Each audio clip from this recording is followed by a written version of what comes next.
सुज़लोन का तो नाम सुना ही होगा। अगर आप भी सुज़लोन में इन्वेस्टेड हैं या फिर इन्वेस्ट करने का सोच रहे हैं तो यह वीडियो आपके लिए है। इससे पहले हम आगे बढ़े, हम सुज़लोन के बारे में थोड़ा सा जान लेते हैं ताकि हमें इसकी एनालिसिस करने में आसानी हो। सुज़लोन एनर्जी 1995 में स्टार्ट हुआ और स्टार्ट होने के 5 सालों के अंदर ही इसने दुनिया के टॉप 5 विंड एनर्जी कंपनियों में अपनी जगह बना ली। इस कंपनी ने इंडिया के रिन्यूएबल एनर्जी सेक्टर को एक दिशा दी, लेकिन 2008 के फाइनेंशियल क्राइसिस के बाद से इस कंपनी का डाउनफॉल स्टार्ट हो गया। हाई डेट और मैनेजमेंट इश्यूज के चलते ये कंपनी बर्बाद होने के कगार पे आ गई। लेकिन इस कंपनी के मैनेजमेंट ने हार नहीं मानी और डेट रिडक्शन के कई सारे मेजर स्टेप्स लिए, जिस वजह से आज ये कंपनी फिर इन्वेस्टर की निगाहों में आ चुकी है। अब चलिए देखते हैं इस कंपनी के अंदर क्या रिसेंट डेवलपमेंट्स हुए हैं जिस वजह से इन्वेस्टर्स के लिए बहुत ज़्यादा अट्रैक्टिव हो गई है। सबसे पहले इस कंपनी ने 4000 करोड़ के डेट को रीपे कर दिया है, जो कि इस कंपनी के स्ट्रॉन्ग परफॉर्मेंस को दर्शाता है और इस कंपनी के इन्वेस्टर्स को एक पॉजिटिव सिग्नल देता है। दूसरा, सुज़लोन का ऑर्डर बुक लगातार बढ़ रहा है, जो कि इस कंपनी के लिए बहुत ही पॉजिटिव है।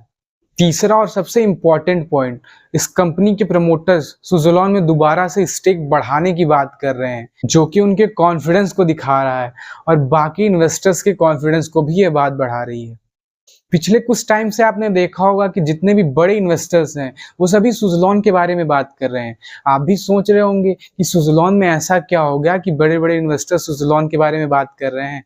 तो चलिए देखते हैं। इसका सबसे मेन रीजन है गवर्नमेंट का 2030 तक 500 गीगावाट क्लीन एनर्जी बनाने का टारगेट। इस टारगेट को पूरा करने के लिए विंड एनर्जी एक मेजर रोल प्ले करेगा और आप सभी जानते हैं कि सुज़लोन इस स्पेस में एक एक्सपीरियंस्ड प्लेयर है। इसीलिए सुज़लोन आजकल बड़े बड़े इन्वेस्टर्स की स्पॉटलाइट बना हुआ है।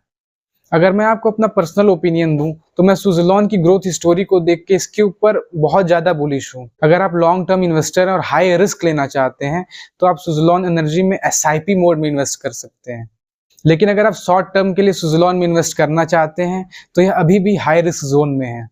लॉन्ग टर्म में यह बहुत ज़्यादा हाई चांसेस हैं कि यह एक मल्टीबैगर बनेगा। एक बात बताइए, आपको क्या लगता है, सुज़लोन एक मल्टीबैगर स्टॉक बनेगा? नीचे कमेंट सेक्शन में अपने ओपिनियन जरूर लिखें।